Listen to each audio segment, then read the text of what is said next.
Happy day, my fabulous vibers. Welcome back to my podcast where I believe that every woman deserves the freedom to craft the life she wants and the guts to go after it.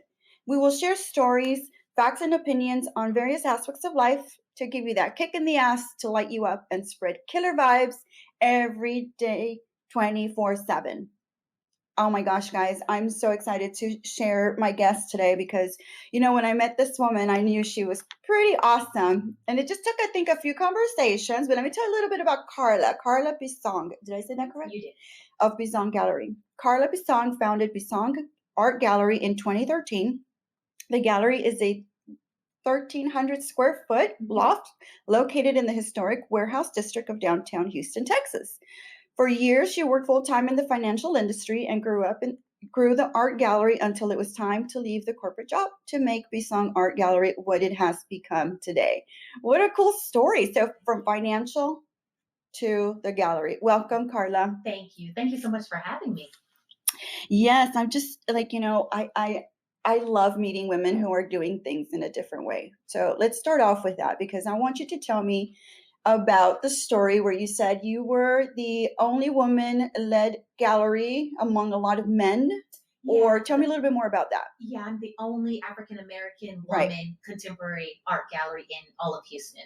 So there are a handful of African-American men. Okay. The art gallery industry, period, sometimes doesn't have a lot of diversity as far as the owners are concerned. But yeah, I was surprised to find that out myself. Wow. Because I'm a member of the Houston Art Gallery Association. So I was researching which for-profit commercial art galleries are in Houston to reach out, helping the president of the association to recruit members to join the Houston Art Gallery Association. And that's when I was looking at the statistics and then like, wow, I am the only one. Yeah. Do you feel like a responsibility to represent that community and to be the first woman? I mean, I know that people ask you about this all the time. Yeah, I do want to. And when I started the gallery, I just wanted to be a platform for a lot of artists that may not have that representation, because many larger galleries might not represent artists until they've already established their name. Oh, okay. So we're going to talk a little bit about how you find your artists and how you bring them in there. Are you from Houston, by the way? Born in Michigan, but yes, grew up. I've been here since a child, so I say I'm from Houston. Yeah. And so tell me about that transition you made from financial to art. Just seems like from a left brain,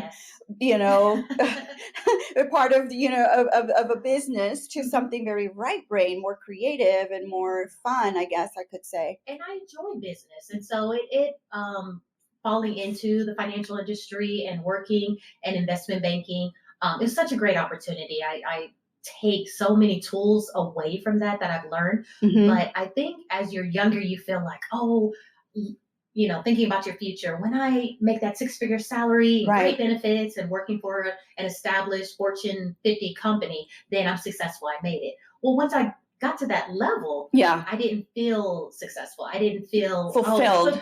I didn't feel what I thought I would feel. So then that makes you go on the journey of, well, then what is it? Because I checked all the boxes and here I am.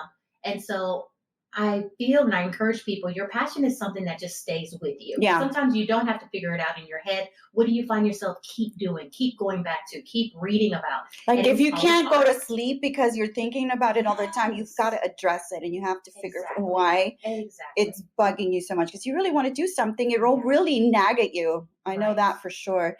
You said something at the event where I met you, because I met you at this really amazing event for shopping, and your gallery was the venue.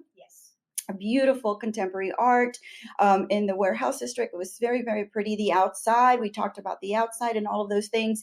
But I know that you mentioned something that I made a note of, and you said something that I think was really, really good advice. And I want you to just kind of expand on it a little bit, because I think the business women who listen to the podcast would want to know this, because some of them will want to start their own businesses.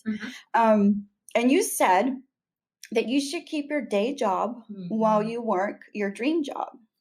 That is my experience. So I will speak on what worked for me. Yes. I definitely know there's more than one path of going about starting a business, but I highly encourage, and I think many women quit too early because we sometimes hear that, just jump and build your wings on the way down, and that's the popular catch to say, or you're Or not fake really it till you committed, make or fake it it. till you Yeah. make it. You're not committed until you're all in. Yes. Well, my day job was like my investor, was like my own bank, because I used my own salary, and that made me feel better. I slept well at night knowing I started this business. Is this the financial without- side in your Maybe so, head maybe so. working? Well, to be honest with you, it might be opposite, because coming from an investment banking world, some people are like, no, use other people's money. So someone else, maybe with my background, would think differently. Yes. To just go full force and get investors and do this. I mentioned my favorite television show is Shark Tank. Yes. And so I'm watching all of these investors. And I love that show. I love it too. And I love the lessons that we learn.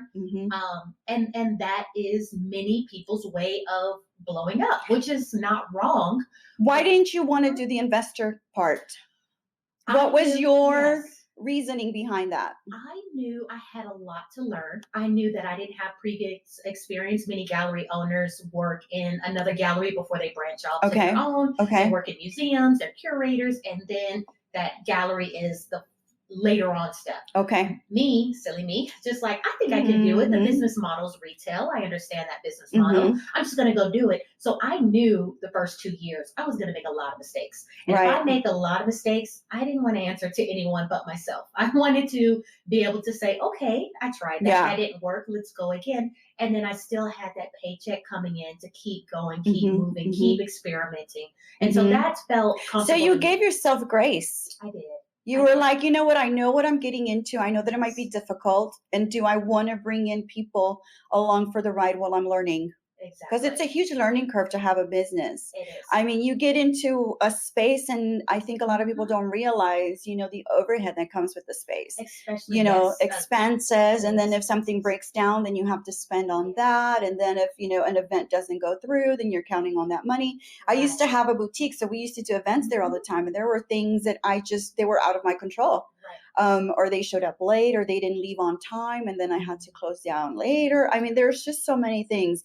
But yeah, so you said definitely keep your day job while you expand the other one. And then at what point are you comfortable leaving your day job, leaving your financial? I felt comfortable when business was on a consistent basis coming in. I was making those relationships. I was making the sales. I personally felt comfortable more than 50% bringing in my salary revenue wise. And that felt good for me, because I knew I wasn't giving the business 100% of my time. So if I brought in 50% of my salary on a part-time basis, then if I gave it 100% of my time that I gave to my day job, then it's only going to grow. It's only going to grow. So that felt comfortable for me.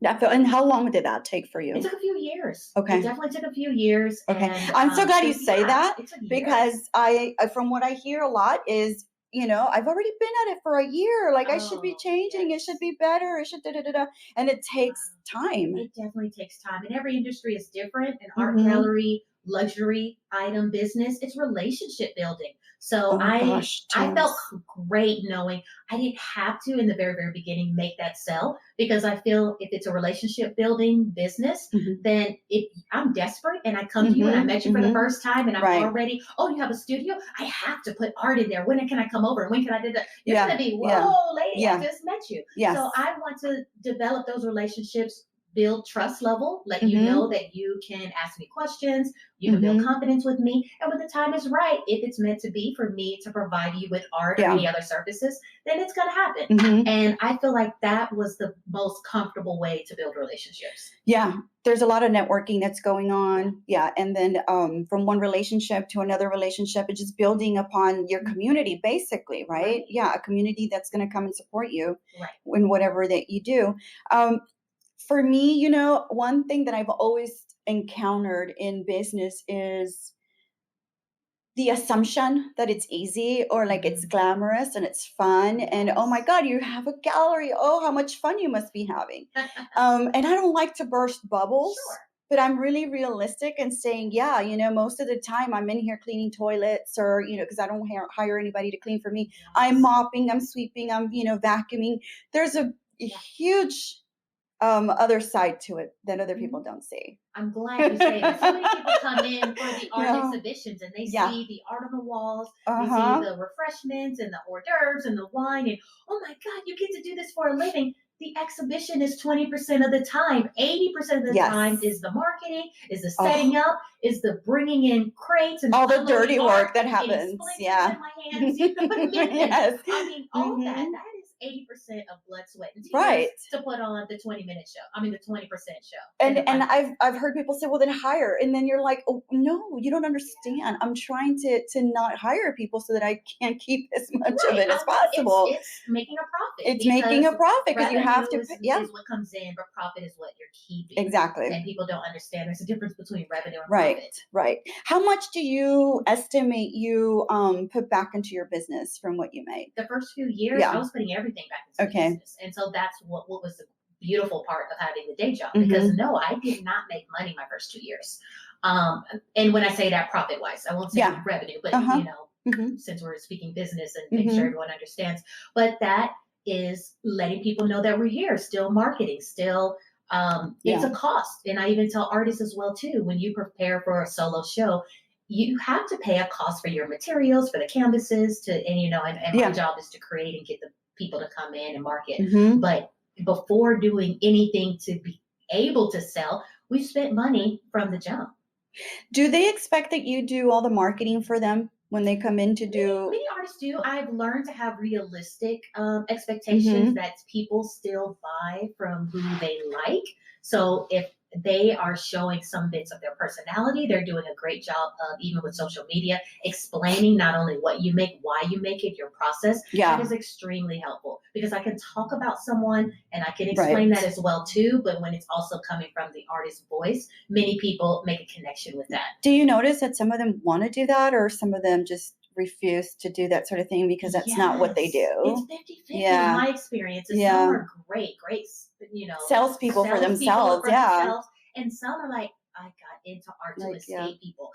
That's why I'm amazing at what I do, because as a child, I didn't relate, or for whatever reasons, I turned to art to heal any type of past traumas or anything like that. So you're like, doing a little psychology too. Yeah, like Carla. Like they say, a bartender, you know, it's almost like a psychiatrist as well too. I feel like, a little bit of that as well. Yeah. Oh my gosh. Do you happen to have a business advisor, or is there someone you go to as a mentor? Later on, I did meet, I have a good friend of mine, and she left the business, and we kind of encouraged each other, and that's great to have an accountability partner.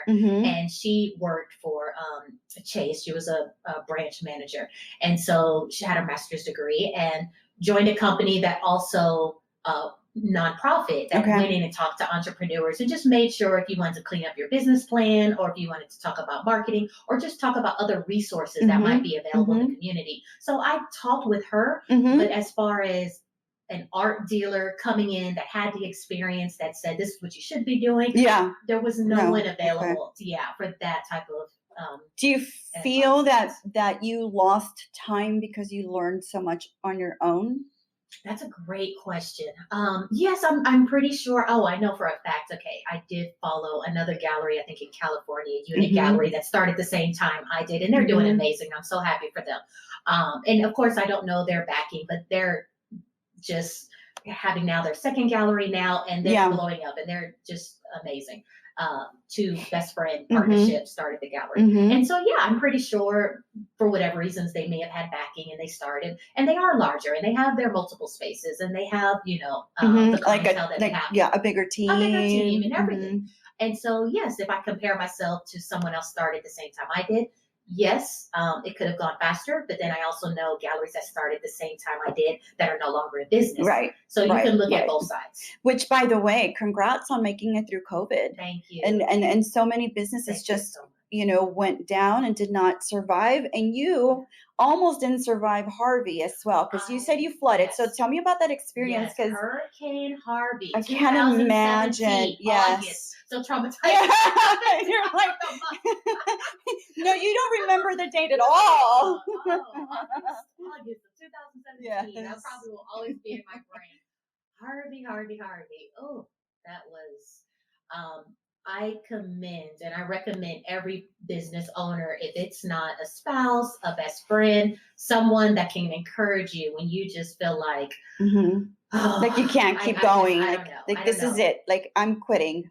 I think the weekend happened and everyone knew it the flood, and we were looking at the news at home Hmm. and seeing all the devastation.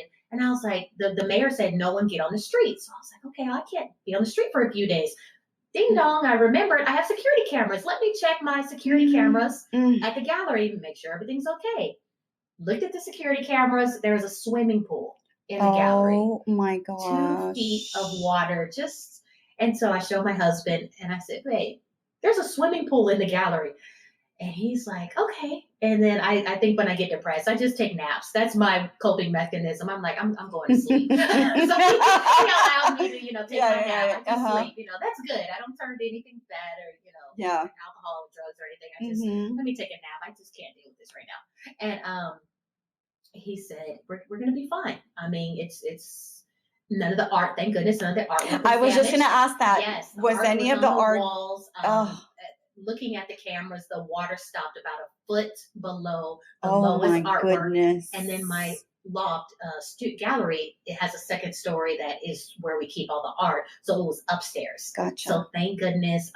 And that's what I probably would have been more devastated telling artists, your work flooded No, the gallery. that would They have been understood, but so I hard. would have felt terrible.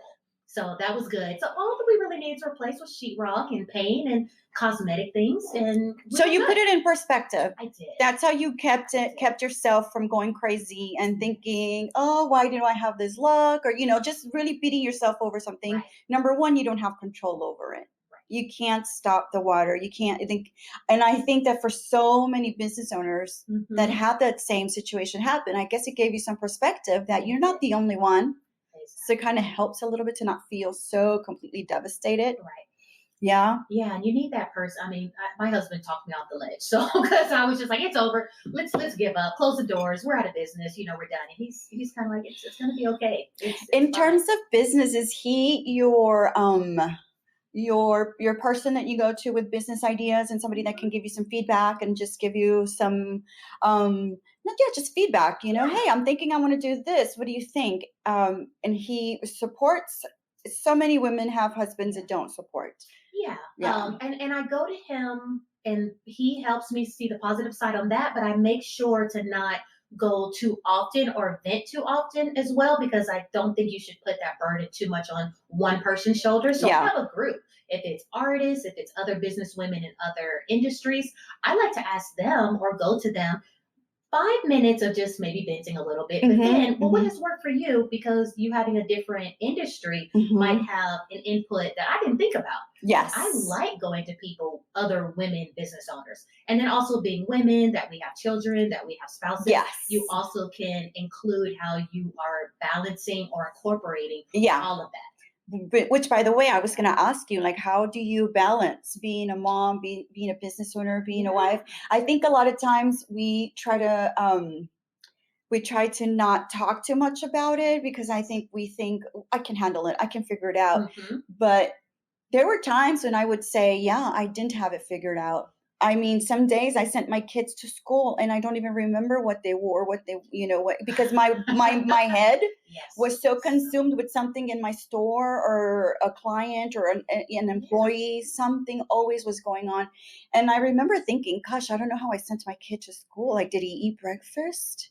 But thankfully, my husband always took over some of those things. Like, I didn't feel completely guilty, because the mom guilt is real. And sometimes we do mess up. My daughter has only one time that I remember, but I think I had 2 separate tennis shoes on her, and she was like, "Oh, that was cool. I got to wear this." And thank goodness she's 6, and she's just like, "Oh, so cute, so loving." But I'm like, "Oh, mommy fail." Or, and then you build that community. So I have a neighbor that when her daughter is a year older than my daughter, it's like, "Oh, I'm putting my daughter in YMCA swimming. They go to the same school. When I pick up my daughter, I'll pick up yours, and I'm going to take them all to swimming, and they would love that." Yeah. And I was like, it takes a village. It takes a village. It's so true. You do. Yeah, it takes a village. If I didn't have my mother-in-law, to jump in for me and like help me out, sometimes, or my father-in-law to jump in and help me out. Yeah, it does. I mean, and it's not good to just, not ask for help. Like, if you need the help. Right.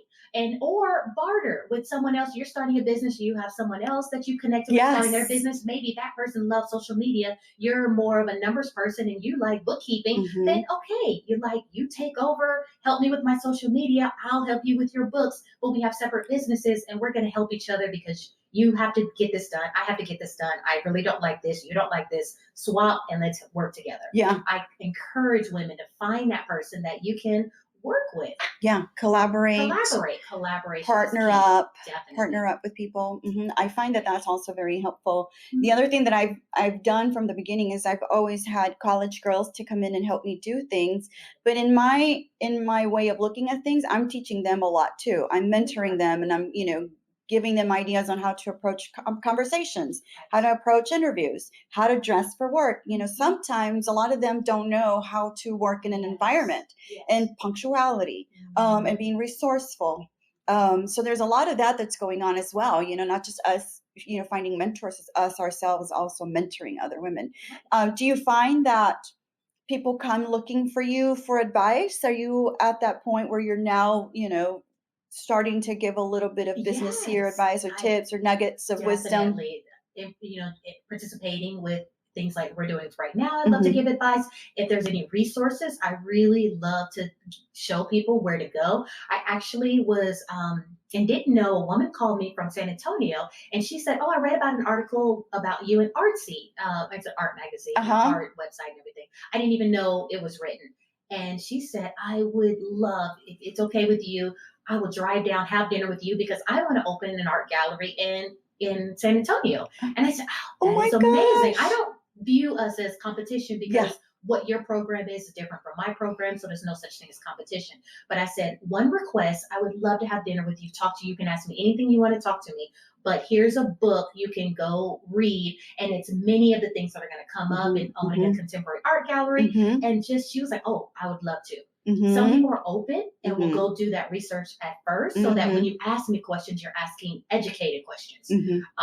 And then some people like, "Oh, sure, I will," and then Hmm. won't because they want you to hold their hand the entire way. And that's the difference between, in my opinion, when someone's going to be very Gotcha. ambitious and successful. How Hmm. much are you going to learn on your own, or do you want someone to hold your hand and just Yeah. like Yeah. tell How you? much work are you willing to put in? Exactly. Hmm. And then not even work, just read a book or Hmm. read these articles or Research. do Yeah. this research. That's it. Hmm. We're in the information age. With Google and YouTube, you can figure out Yeah. so many things. Yeah, that's one of my pet peeves when people want to do things for me or work with me and they haven't even looked me up to No. know a little bit more about me.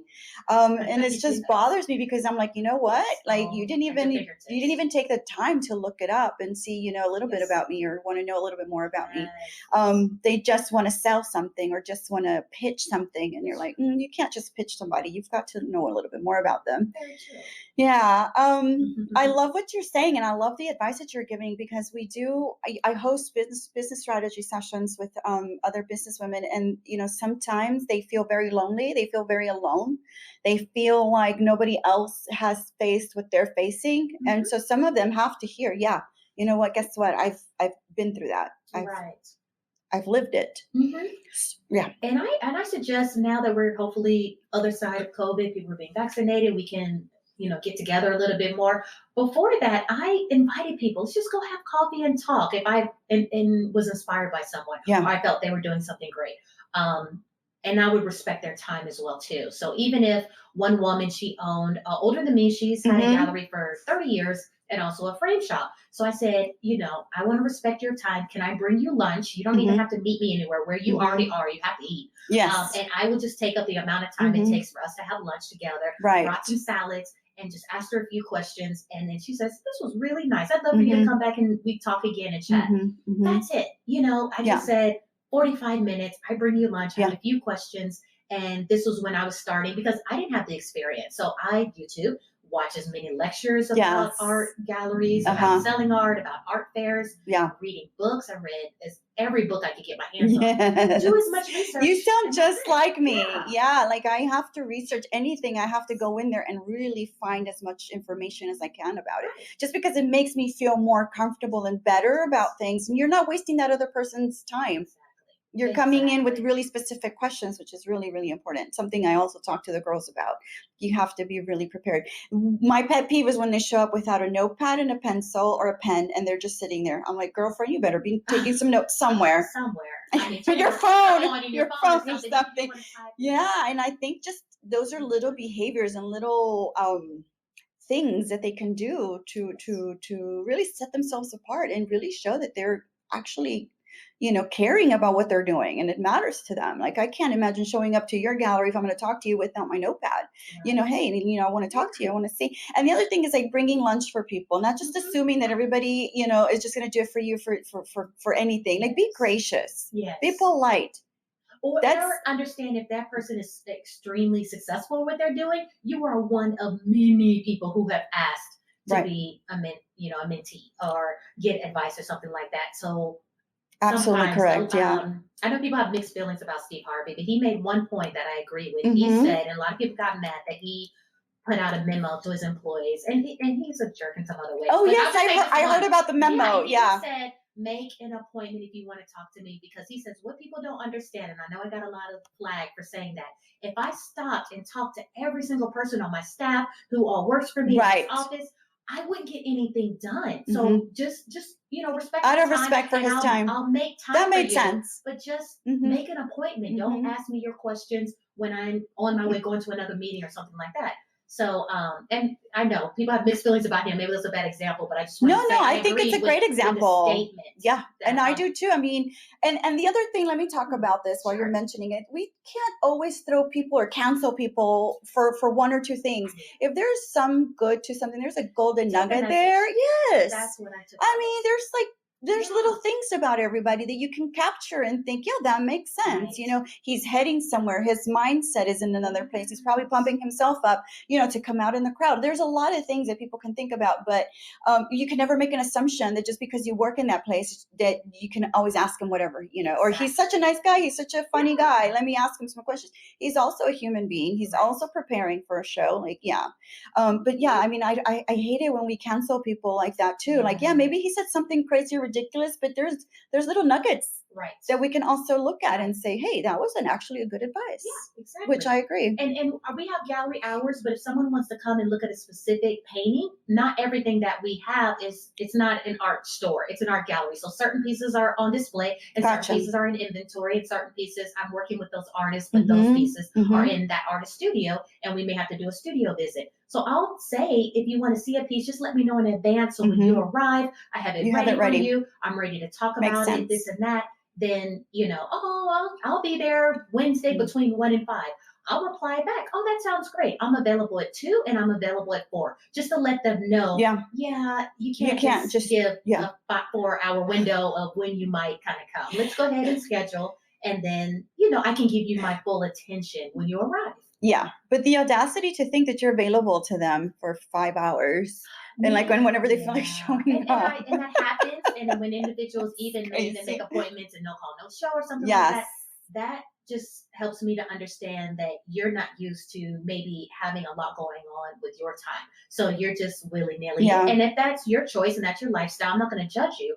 But when people reciprocate the way that I do, like, you were amazing. You gave me a picture of like, this is the building we're in, this is the time, this is this. And I was like, oh, she's on it. I try to make it easy for people. If you're going to come and see me, like, I want to make it easy for you to be here. But you communicated to me without communicating to me that you are a serious businesswoman. You have your order about things. Yeah. And that spoke volume to me. And then I know those people, if I show up, and I try my best, I'm not always accurate. If our appointment is 11, I'm showing up at 10:45 because I do know I may have to get a little turned around. I don't want to be late on your time. So I'm trying to. We're so much alike, Carla. It's not, like I have to be here like at 10 if I'm going to see you at 11 because I need to make sure everything is set up. Everything is good to go. You've got your little water bottle. Like for me, those little things are so important. And I hate to have like anything at the last minute. Like I'm not a last minute person. I can't. So we are a lot alike. But if things have to be last minute, then I try not to also of course deal with it. Be flexible and everything. Sometimes it just happens, or an opportunity will happen. Something falls through, and they're like, "Hey, can you do this?" And it's a great opportunity because someone flaked, and didn't show up, right. I'm on it. I'm Yeah, there. flexibility is super important. Like, it's a huge quality to have in business. You have to be flexible. Let me ask you about your aesthetic in the gallery. I want to know a little bit more. Is it contemporary? Is it modern? Is it whatever you're feeling? Is it seasonal? Like, how do you bring in the art inside your gallery? The art itself is contemporary, and all contemporary means it's made in our lifetime. So majority of the artists that I am representing are living artists. Before 1980s, there's different, genres and eras of time frames.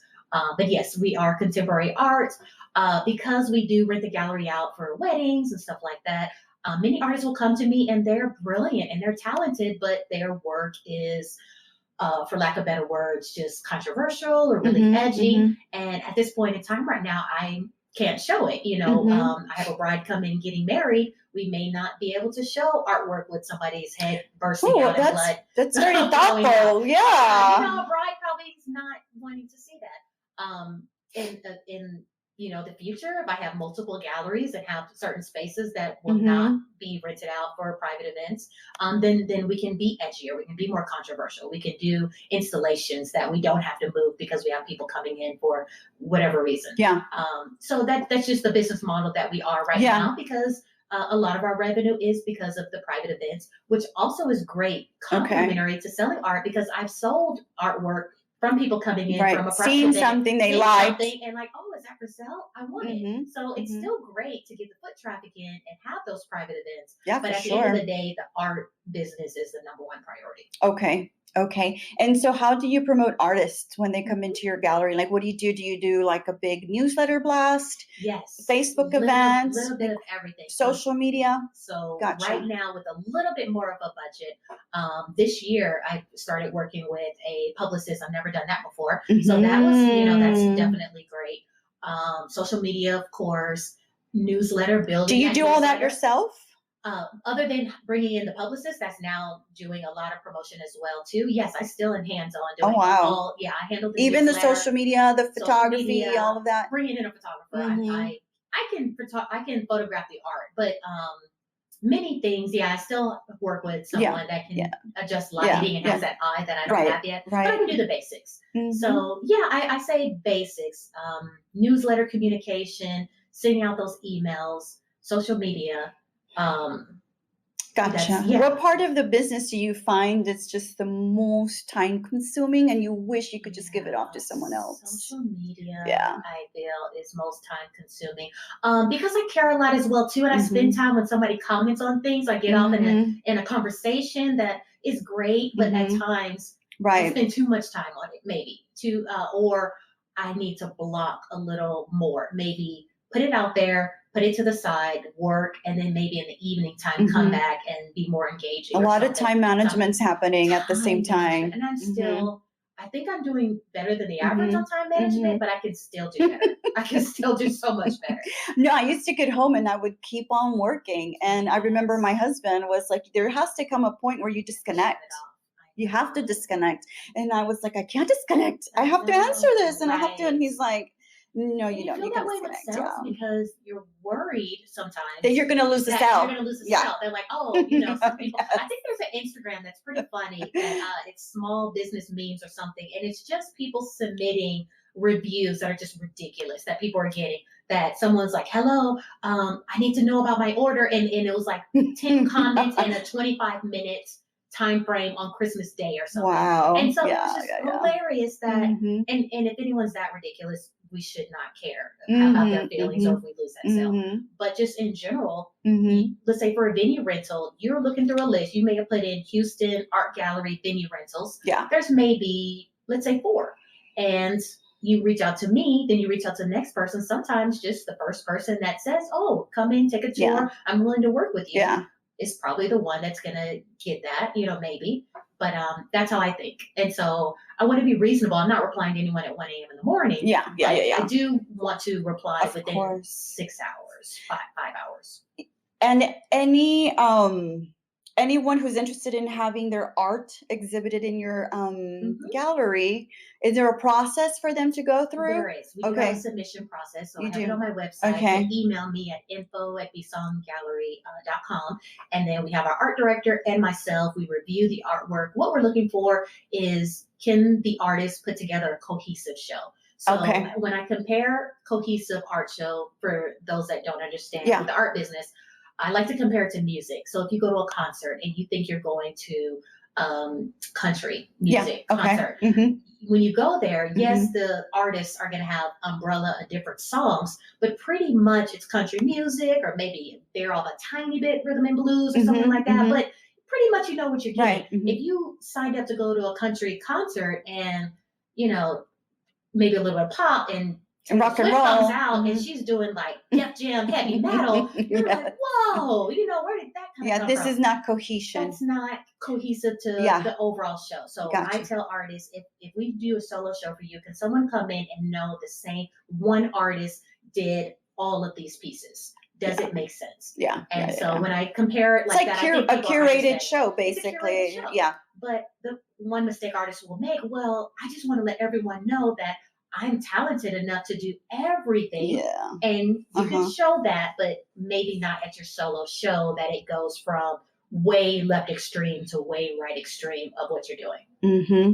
That's important. And do you handle that component with the artist? Are you the one that goes through his things or her things, and you help them set up, I guess, the cohesive? Make it past the submission process, so yes. So they submit their work. If they have a website, give me their website. If they don't have a website, the latest maybe 10 paintings that they've done that they feel like it's a good, strong body of work, send that to me. And then we could build on that. So maybe I look at your work, but we don't have a show until next year, because you need that entire year to really put together a cohesive, strong body of work. And so that's fine.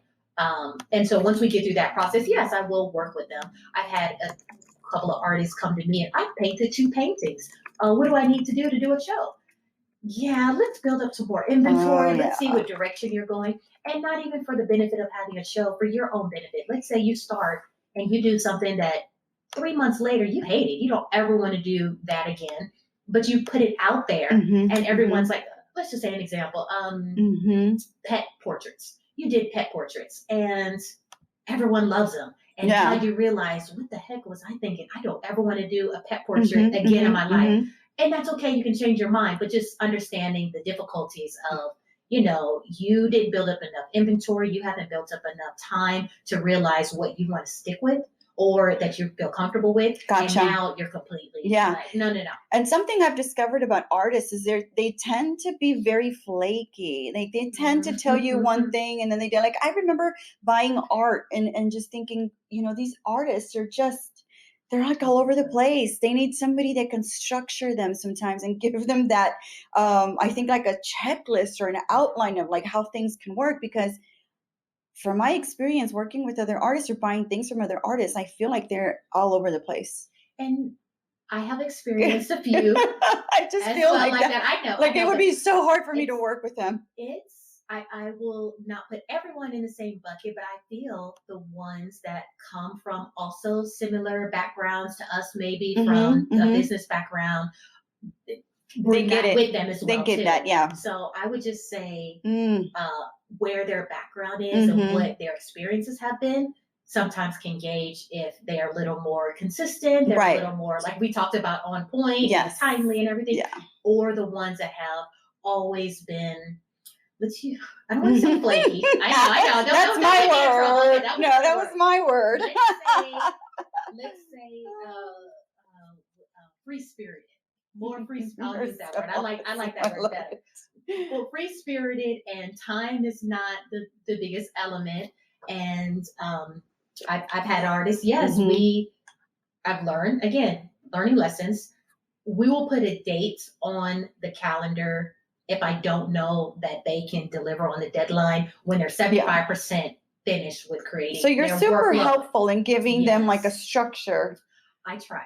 I try, because I've made the mistake before of 3 works of art being done. We said we were going to do 20. The deadline is set, and we're nowhere near where we need to be. The solo show date is coming up. So again, experience after experience, you learn and you grow. You learn. And you It's grow. a huge learning curve, Huge right? learning Let curve. me ask you this question, because it's a question I asked the DJ who was here last week. And do you find, I asked her this about music, do you find that art can be therapy for mental health? Oh, yes. Not just for the artist, because I know it's an expression and a lot of them it's helpful like therapy, but what about for the viewer? Oh, I agree. I agree.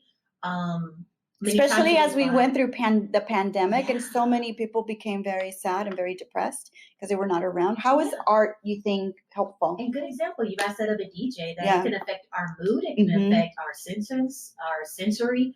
I've noticed when I'm collecting my art collection, there are a few times I seem to have purchased and didn't realize it until I hung it up and looked later, a similar image of one different artist, didn't even notice it at the time, of a woman kind of either looking down or maybe a fetal position or very sad. And I just thought, oh, this is beautiful. I want it. I'm relating to it. And I didn't realize I bought about 3 or 4 similar pieces, similar structure of the woman in those positions and being sad, or the colors kind of sad. And then I realized, and I didn't realize this till maybe a year after I bought those pieces, and I just happened, I don't know, meditating at the house and looking at them. I was like, oh, whoa. That year, I must have been going through, something or relating to things I was feeling sad about. But so, similar to like with music, if you go through a breakup, you may want to hear those sad songs. You just kind of want to help you purge it or get it out, or just feel like I'm not the only one going through this. So I definitely and I think that's the reason why so many people buy the art that they buy. It's because it has a pull for them, and when they have it around them, their house, or when they see it in their house, it gives them that emotional endorphin, again, that feeling that you feel good and you're happy when you see something like that. Yeah, there's a few things in my house that when I look at them, I just feel happy. Or they remind me of where I was when I bought it. And it's just a really beautiful, sweet memory that I think about when I see certain things in my house. If I could tell a quick story, one artist that assists me in the gallery, Zara Ali, she sold a painting in Pakistan. There's something similar, not what we have here, street art and murals. They have a certain type of art that they put on buses. Yes. And so the bus art has a certain kind of flair to it that is very similar. When you see it, you recognize it. So the art collector that came in and recognized it, he was like, oh yeah, I spent so much time. I think he was in Africa for a little while. He was in Pakistan for a little while, and he had those memories of his trips being there. And he purchased that painting because, oh yeah, this reminds me of my travels and these areas. And I remember, appreciating seeing this art on this bus. And her style, I haven't seen too many artists here in Houston doing that. So he just had that connection. And he brought something interesting and new to you as well. Yeah. And you learned from that. Yes. That is so cool. Yeah, because it opens up a world. Art does. Art opens up a world. If you could be in Houston and see art, whatever it is, Renaissance art or contemporary art or Picasso or, some of those big names, it's still, you're learning about that. You're still learning about that person and that life and where he was when he painted that. And if you want to do more research, what led him or her to paint what they did. I mean, there's so much, and it can open up a whole world for you. Like art can do that for you. It can. And it can even document history. So one artist, Lauren Luna, she does the skylines and a lot of cityscapes, but the cityscapes are always changing. So maybe this year, this is how it looked, and this year, this is how it looked. So even in a 10-year course, if you keep painting certain, skylines and stuff, Houston keeps changing. And what was it? At one time was the Reliant, then it changed to like another stadium name or something like that. Sorry, not a sports person. Yeah. But even one artist painting the stadium, that was one name, and now it changed to something else. It's like, wow, that's just documenting what changes in Houston. Exactly. Or two artists painting the same thing in a completely different way. Exactly. Right? Exactly. Different mediums, different textures. Let me ask you this. This is a question that I've just, it's something that I think is just so important to address, and I want you to just give me your perspective on it. Sure. Do you find that you sometimes feel not a need, but a responsibility to bring in more Black artists to your gallery because you are a Black gallery owner? Do you have that feeling like I Yeah. want to promote Yeah. more of my community, more of the people to know of these artists, and maybe create Yes, more of a that is space for them? right. That is a great question. Yes, I do feel that way. Hmm. And I also want to make sure that what bottom line, baseline, what is shown is Hmm. quality work as well too. Hmm. So with saying that and Hmm. wanting to show artists that I think are underrepresented, Yeah. that are telling stories that may not are being told, I still won't show an artist just because they are Black. Okay. And so that is important to me as well too. Hmm. Hmm. They have to have that aesthetic. They have to have the skill set. Um, but yeah, Hmm. I definitely feel it is important. Is there a bigger tug towards Black women artists, Mm, or is it just the same? yeah. It's just give underrepresented artists an I opportunity would say to, underrepresented yeah, artists as given a whole. opportunity as a whole. As a whole, As a yeah. whole.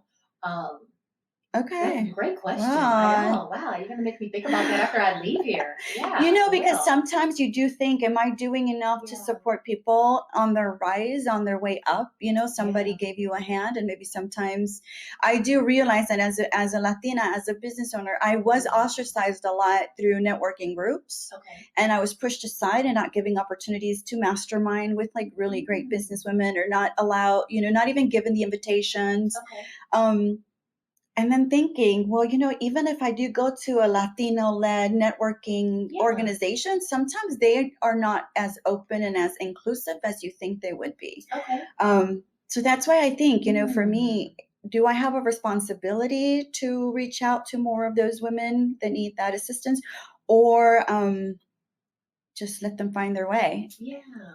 It's something you think about. And that's a great question. A part of me opening the gallery, I literally went to Craigslist and did an artist call. I didn't start the gallery, the first exhibition. I didn't say, okay, you're my friend, you're my friend, you're my friend. So the first exhibition Hmm. is going to be your art. And I had artist friends.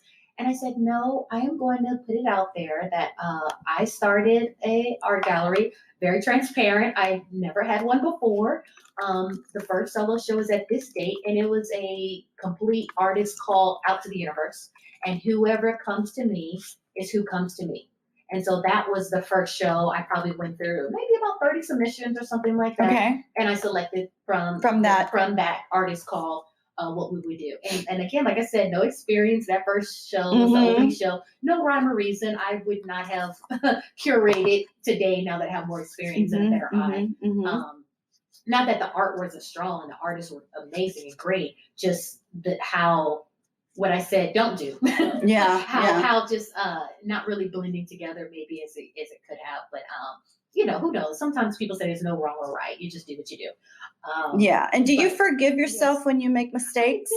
I That's do. good. I'm very hard Yeah. on myself when I make a mistake. I always feel like I should have researched them better. I should have known better. I should have, I do beat up myself a lot. I mean, I'll get over it eventually, but I do have moments where I'm like, for what you don't know, especially if it's Yeah. a mistake on something Of you course, don't know. yeah. I can be harder on myself if I feel like I didn't give myself enough time to plan. I could have planned better perhaps, or I let some other things distract me that I should have said, deal with that later.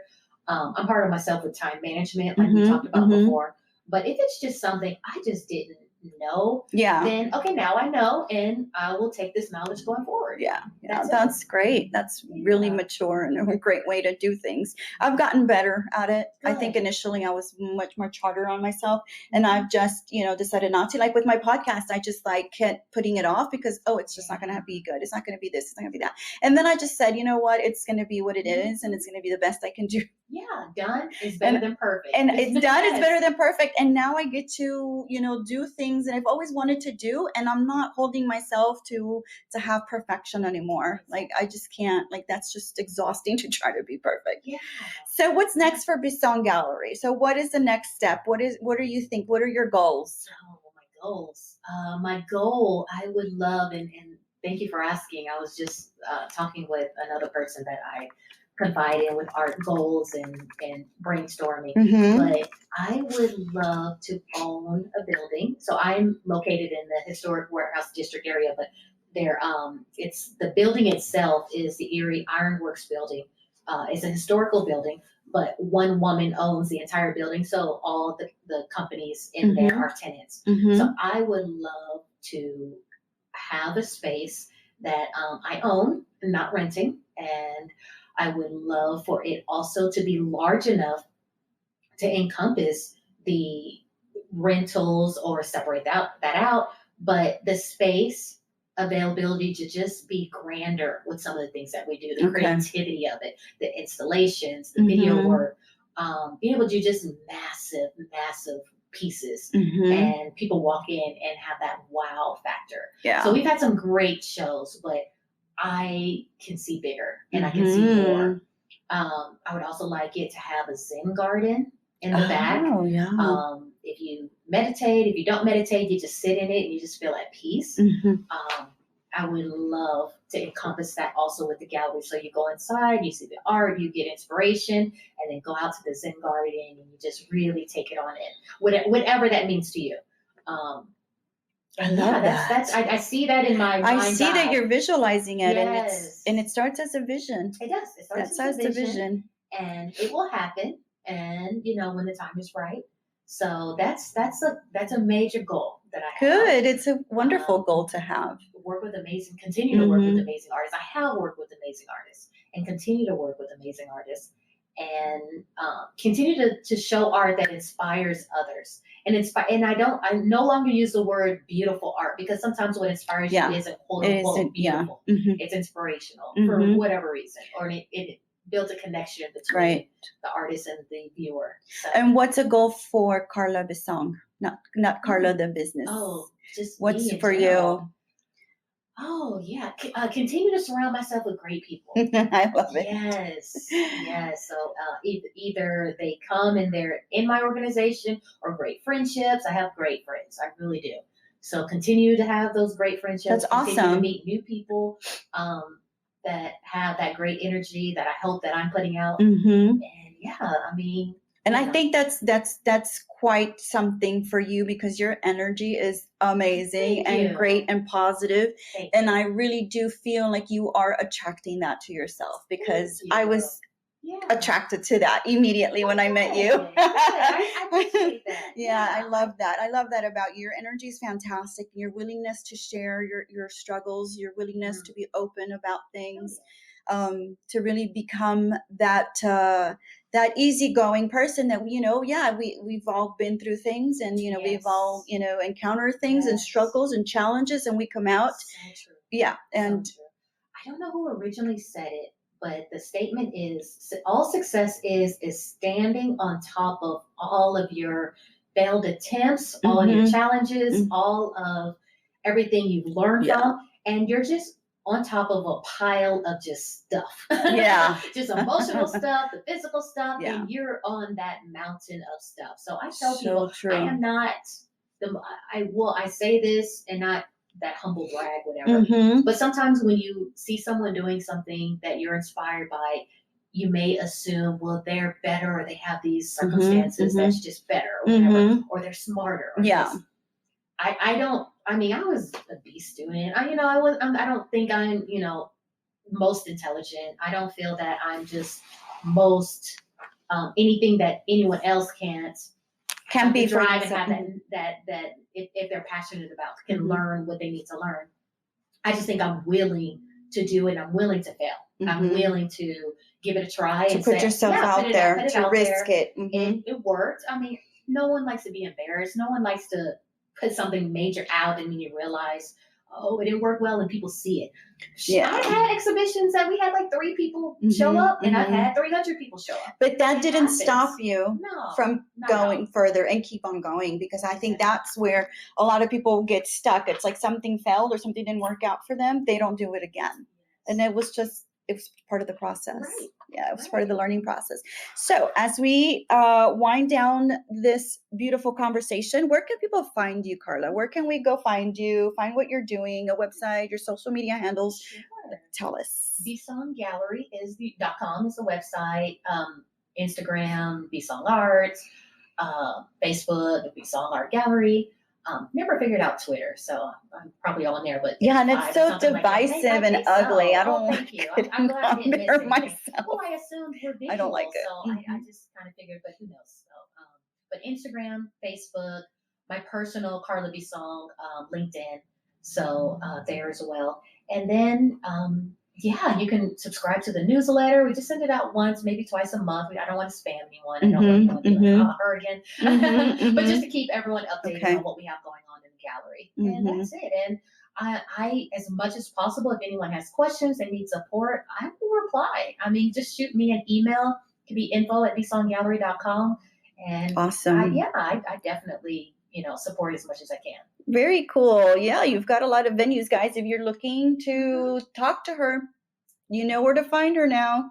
So before we get out, I wanted to ask you one more question because you and I are big fans of Shark Tank. Yes. Who do you like better, Lori or Barbara? I just want to know. Barbara's personality. I love. I heard she. Or any one of the 5 sharks. Like, who do you like best? No, Who's your favorite? Yeah. The 2 women. But, Barbara, I think she's at that. I don't give a damn. I just say some stuff, and she'll talk about her husband one minute. Then entrepreneur, young, muscular guy comes out, and she's just like, I love her personality. She becomes a cougar. She does. She does. So I love Barbara's boldness. Right. And Lori. Lori. Mm-hmm. Yes, Lori. I really like how she communicates what an entrepreneur can do to maybe that next step, or even if she says this is not for me, she'll say something that I think leaves that little nugget with the other person. Like constructive. Yeah, that constructive. So I really love her communication style. So for equal reasons, I love them both. Just for different reasons. I can't say which one more. For those separate reasons. For those separate reasons, I'm out. No. That's I think about that sometimes because it's just a matter of just whose personality is just, but their business acumen is so amazing, their knowledge, their savvy, and that's something that you definitely do admire about women who are doing it and like putting themselves out there. And I think that's something that we can learn from each other and learn from others. Hey, you're not the only one out here trying to do something. There's other people out there struggling or, trying to make the best out of a situation, even through pandemic, even through Harvey, through all those things. Look at you, you're standing tall and you're moving forward and your visions are huge. And I think you're going to get there. And I can't wait to see that happen, by the way. Yeah. And I'm reminding myself to stop and remember the small victories. Because sometimes we as business women can look at the grand picture and the big milestones, but just the little victories, just pat myself on the back. And speaking of Shark Tank, Lori and it was funny, she invested in, I think one of the biggest products that's doing extremely well is the Sponge Daddy. Yeah, the sponge. Yeah, it's literally a sponge that's a smiley face. And what is it called? The daddy, the scrub daddy. Scrub Daddy. And so it's funny that I think everyone was like, it's a sponge with a smiley face on it. Are you serious? You really came like that attitude. They didn't say it, but their attitude was you really came to us with this. And Lori saw that vision, and she's just like, okay, let's do this. I with my knowledge of QVC and blah blah blah and products, and sometimes it's the simplest things that can make major moves. And so the Squatty Potty is another one. That is. She became huge with the Squatty Potty and the Scrub Daddy. But people that aren't born in this country are like, there's a lot of countries like we use the restroom not the way we use the restroom here. And I was like, and then they say it makes more sense, have your legs elevated. But us, we're laughing at it like that's so weird. But there's something to it. It is. It is. Yeah, and not always ignore something or dismiss something because you don't understand it. Right. But that's what I love about it's a learning lesson too. I'm attracted to artists outside of my business world or banking world because of the imagination and because of the possibilities and the inspiration they kind of drive. They take in and then they output. And so that inspires me. So some people will say, "Oh, I'm inspired by you. You have a Mhm. gallery," but it's each and every artist I work with. I feel like they inspire me. Oh, well, we're going Yeah. to end it there because that is a beautiful, beautiful statement, Carla. Thank you so much for being here today, guys. You know where to find her. Go check her gallery out. Your address at the gallery is 1305 Starrett Street. okay, and I'm going to be adding all of her handles on the descriptions. I'm going to be, adding Thank you. links for you, all of that. Everything's going to be on there. So, guys, go out there and make it a great day and tons of positive vibes all around. Love you guys. Bye. You know what time it is.